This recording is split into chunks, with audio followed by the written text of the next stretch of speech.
Before and during the Second World War, Nazi Germany had a string of successes both militarily and diplomatically. A large reason for this success was its intelligence network. What most people don't know is that the Nazi head of military intelligence was actively working against Adolf Hitler. Through a series of active and passive measures, he went from a loyal Nazi to a double agent. Learn more about Wilhelm Canaris and how he resisted Hitler from one of the highest positions in the Third Reich on this episode of Everything Everywhere Daily.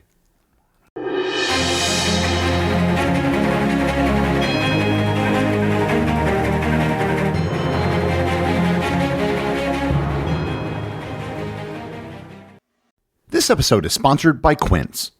No one is ever going to confuse me with someone fashionable or trendy. That being said, if I'm going to buy something, I want it to look good, be of high quality, and ideally be affordable. That is where Quince comes in. Quince is the kind of stuff you'll actually wear, like breathable flow-knit polos, crisp cotton shirts, and comfortable lightweight pants. In addition to clothing, they also offer a range of great items for the home and travel. Everything with Quince is half the cost of similar brands. By working directly with top artisans and eliminating the middleman, Quince offers luxury pieces without the markup. And I've told you all about the great items that I've purchased from Quince. From towels to blankets to a duvet, Quince has become my go-to source. Stick to the staples that last with elevated essentials from Quince. Go to quince.com/daily for free shipping on your order and 365-day returns. That's QUINCE.com/daily to get free shipping and 365-day returns. Quince.com/daily. This episode is sponsored by Fiji Water. You've probably heard of Fiji Water and have seen it in stores. Well, Fiji Water really is from the islands of Fiji. Drop by drop, Fiji Water is filtered through volcanic rock, 1,600 miles away from the nearest continent and all its pollution, protected and preserved naturally from external elements. In this process, it collects a unique profile of electrolytes and minerals, resulting in more than double the electrolytes as the other top two premium bottled water brands, giving Fiji Water its smooth taste. Fiji Water's electrolytes are 100% natural, and this water even has a perfectly balanced pH of 7.7. I've recently been trying to reduce my consumption of diet soda, and I found Fiji Water to be a great alternative. Visit your local retailer to pick up some Fiji Water today for your next backyard party, beach day, hike, or even your home office. Fiji Water is Earth's finest water.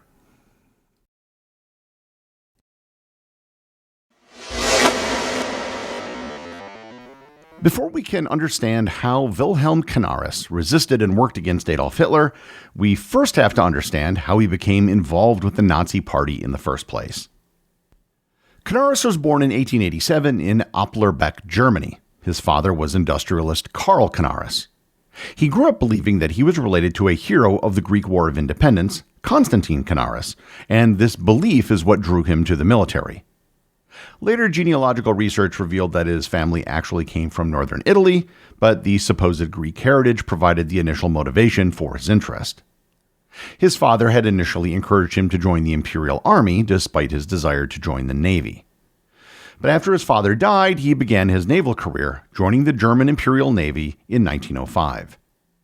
From there, Canaris moved up the Navy ranks and received several accolades, including Venezuela's Order of the Liberator in 1909. It's thought he may have received the award for facilitating discussions between the Venezuelan and German governments. During World War I, Canaris was assigned as an intelligence officer on the SMS Dresden. When the Dresden was scuttled off the Chilean coast in 1915, Canaris escaped internment and made a daring journey all the way from the southern end of South America back to Germany.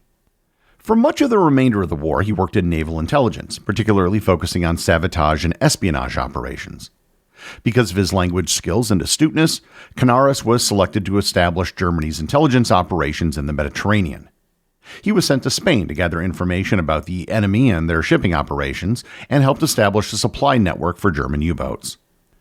He later became a U-boat commander himself in 1917 and was later awarded the Iron Cross First Class for his previous actions in Spain.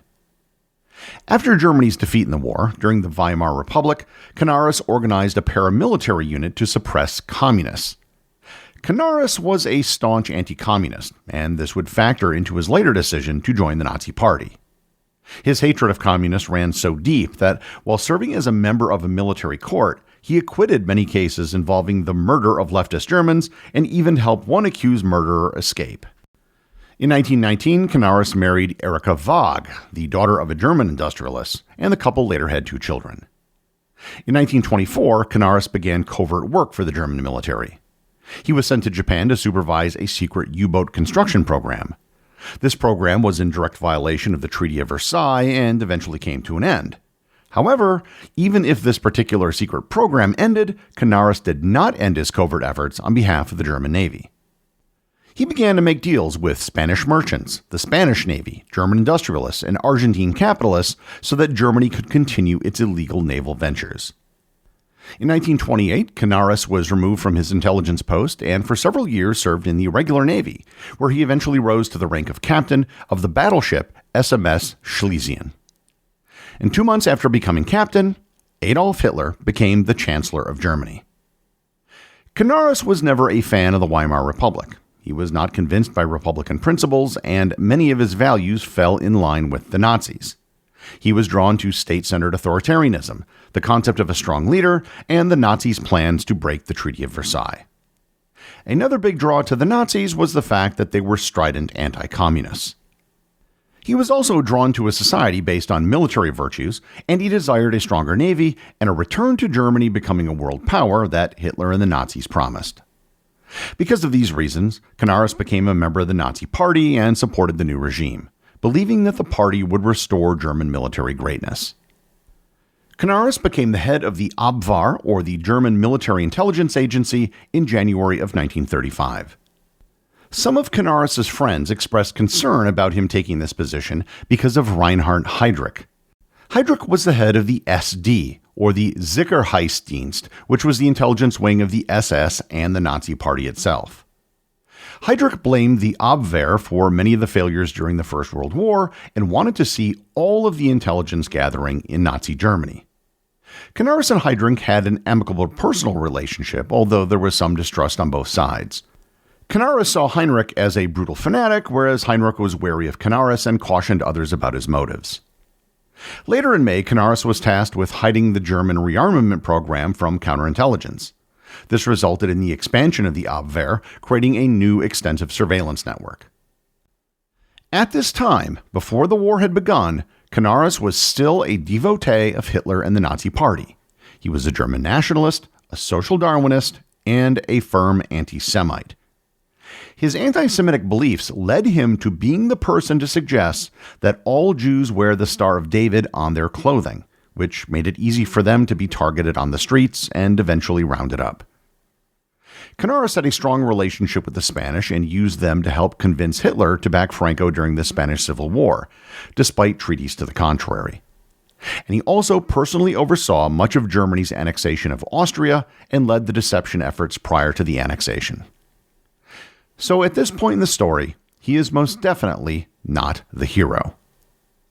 Following the annexation of Austria in 1938, Canaris became concerned about the prospect of a greater European war. He was especially worried about Germany's plans to invade Czechoslovakia. And this moment marks his first bit of resistance to Hitler, as he did not want to see another world war. He began to loosely ally himself with anti-Nazi factions and soon began to form plans to unseat Hitler and began secretly meeting with British intelligence operatives and British politicians. Canaris and other conspirators were hopeful that if Hitler were to invade Czechoslovakia, Britain would declare war, which in turn would help people support an overthrow of Hitler due to the anti-war sentiment still present in Germany. However, that's not what happened. British Prime Minister Neville Chamberlain rolled over for Hitler, signed the Munich Agreement, and gave Germany the bordering Sudetenland in Czechoslovakia. The agreement actually restored Canaris' faith in Hitler, as Hitler had found a peaceful solution to the conflict. That, combined with the inaccurate intelligence given to him by his British connections, renewed Canaris' loyalty. Other events that occurred before the outbreak of World War II were his involvement in the Dutch War Scare. He leaked false information regarding an operation to use Dutch airfields to bomb British targets. His goal in creating the war scare was to change British foreign policy, which he actually succeeded in, as this was the reason Chamberlain gave for committing to defend France if war were to break out. In 1937, Canaris set up a ring of Nazi spies within the United States. The program was initially successful before one of the agents became an informant for the FBI, and it all fell apart. It was the invasion of Poland in 1939, however, that served as a wake-up call for Canaris. He was devastated by the atrocities and war crimes committed by the SS and was disgusted by the reports of mass murder given to him by Abwehr agents. Given his position as the head of military intelligence, he knew exactly what was going on. He went to formally object to the atrocities, namely focusing on the murder of clergymen, nobility, and mass shootings. Canaris was warned, however, when registering his objections that he should not go any further in protesting as the orders came directly from Hitler. At this point, Canaris became more active in his efforts to thwart Hitler's plans. To act as a decoy and to not bring attention to himself, he continued to cooperate with the SD. In 1940, he attempted to form a circle of officers who shared his concerns about Hitler, but he made very little progress. In 1941, he registered another formal complaint regarding the treatment of Soviet prisoners, but was told that his complaint didn't matter because they were working to destroy communism. His discomfort with Nazi war crimes became noticed by his rival Heydrich, who had reported that Canaris had become politically unreliable. In 1941, Canaris was sent off to Spain as part of Operation Felix, which was the plan for the German invasion of Gibraltar, a subject I covered in a previous episode. The goal of the operation was to have Franco back Germany's attempt to gain control of Gibraltar, which allowed the British to control the entrance to the entire Mediterranean. Canaris was considered to be an expert on Spain and was sent to meet with Franco in person. During the meeting, he warned Franco not to become involved in World War II. He showed Franco a report that showed evidence against the operation's feasibility, thereby sabotaging the entire operation and helping to secure Spain's neutrality in the war.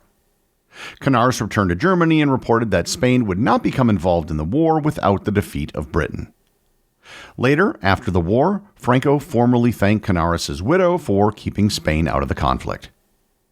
In a similar fashion, he gave false information directly to Hitler regarding an invasion of Switzerland, known as Operation Tannenbaum, another subject which I covered in a previous episode. As a result of his efforts, the invasion never took place. He then began to supply information directly to the Allies. Throughout 1942 and 43, Canaris played the role of a double agent. Via Spain and occupied France, he would make contact with British agents. He used these meetings to ask the British for the conditions of surrender if Hitler were to be dethroned. Heydrich began to grow suspicious of Canaris and acted to gain control of the Abwehr. Though the two men struggled over jurisdiction, they had a decent personal relationship, and Canaris was reportedly distraught over Heydrich's assassination in Prague in 1942. Despite his initial anti-Semitism before the war, Canaris went out of his way to publicly deny any Abwehr involvement in the persecution of Jews. And reportedly, he saved hundreds of Jews by training them as Abwehr agents, giving them papers that would allow them to leave Germany. In 1944, suspicions against Canaris intensified. Himmler, eager to consolidate all intelligence services under the SS, accused the Abwehr of incompetence and subversion. The Abwehr was dissolved in February of 1944, and its functions were absorbed into the SS. Canaris was dismissed and placed under house arrest. On July 20th, 1944, Operation Valkyrie was initiated, which was an attempt to assassinate Hitler via a bomb, another topic I covered in a previous episode. While there was no direct evidence of Canaris' involvement in the plot, he was closely involved with many of the conspirators. Even if he wasn't one of the plotters, he was accused of being the plot's spiritual instigator.